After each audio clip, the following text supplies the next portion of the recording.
గరుడ పురాణం అనే ఒక పుస్తకం ఉందండి. గరుడ పురాణం విష్ణు భగవానుడు గరుత్మంతునికి బోధ చేస్తారండి. గరుడ పురాణం ఒక ఆచారం ఉందండి. ఏమిటంటే గరుడ పురాణం ఎప్పుడు చదవకూడదు, ఇంట్లో ఎవరైనా చనిపోతే అప్పుడు చదవాలి అని చెప్పి ఇది ఒక ఆచారం ఉన్నట్టు ఎవరో చెప్పారండి.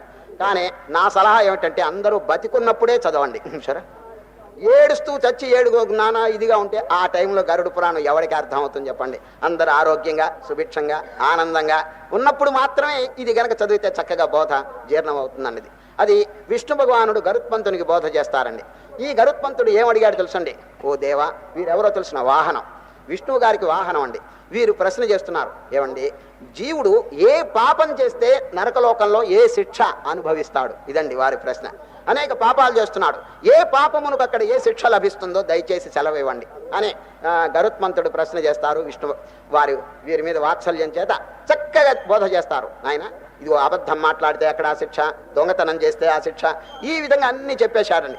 చెప్పిన తర్వాత గరుత్మంతుడు ఇంకొక ప్రశ్న, ఓ మహాత్మా, ఈ బాధలు యమ బాధలు తొలగించుకోవటానికి ఉపాయం చెప్తారా అని అడిగాడండి. ఈ how to remove this misery, ఈ యముని యొక్క బాధలు తొలగటానికి ఏదైనా ఉపాయం చెప్పండి అని గరుత్మంతుడు ప్రశ్న చేస్తే వైరాగ్య ప్రకరణం అని ఉంటుందండి. చివర వైరాగ్య బోధ, అద్భుతమైనటువంటి బోధ చెప్తారు ఎవరు? విష్ణు భగవానుడు. ఒక చిన్న పుస్తకం ఉందండి, యమలోక వార్తలు. యమలోక వార్తలు అనే పుస్తకం, దాంట్లో ఇదంతా చక్కగా చెప్పబడింది. ఏమిటి ఈ గరుత్మంతుడు ప్రశ్న అడగటం, వీరు జవాబు చెప్పటం. మొట్టమొదటి ఏం చెప్పారు తెలుసండి విష్ణువు గారు? నాయన, ఈ మానవ జన్మ ఎల్లప్పుడూ దొరికేది కాదు, మోక్షం అనేటువంటి భవనానికి ఇది నిచ్చెన. ఈ మానవ జన్మ సోపానం అంటాడు. సోపానభూతం మోక్షస్య మానుష్యం ప్రాప్య దుర్లభం యస్తారయతి నాత్మానం సభవేతాత్మఘాతకః.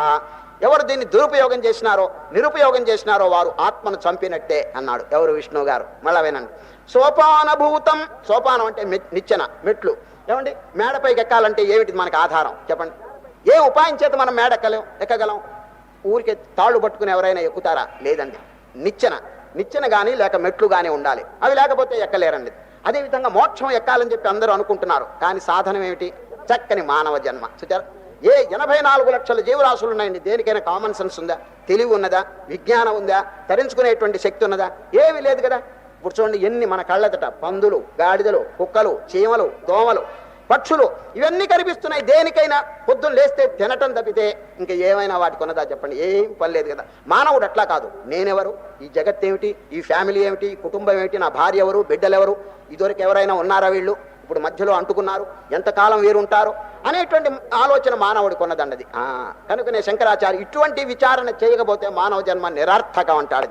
కస్త్వం కోహం కుత ఆయాత కామే జననీ కో మే తాత ఇది పరిభావయ. ఈ విధంగా విచింతన చేయమంటాడు. భజ గోవిందం భజ గోవిందం భజ గోవిందం మూఢమతే.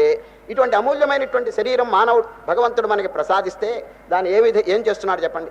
ఈ భోగ విలాసముల్లో, విషయముల్లో, ఇంద్రియ సుఖముల్లో వృధా చేస్తున్నాడు.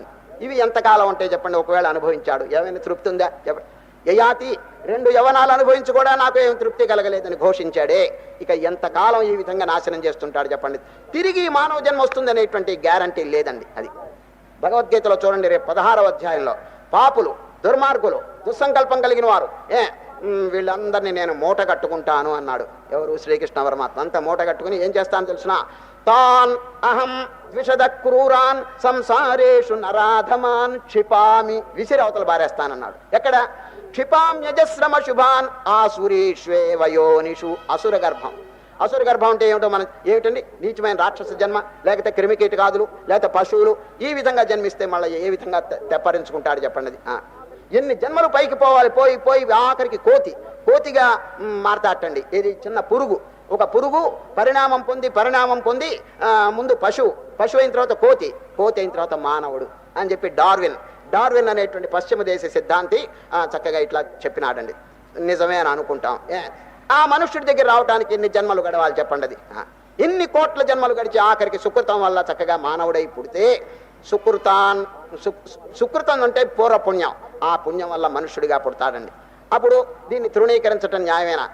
ఎంత అమూల్యమైనటువంటి అవకాశం చెప్పండి అది.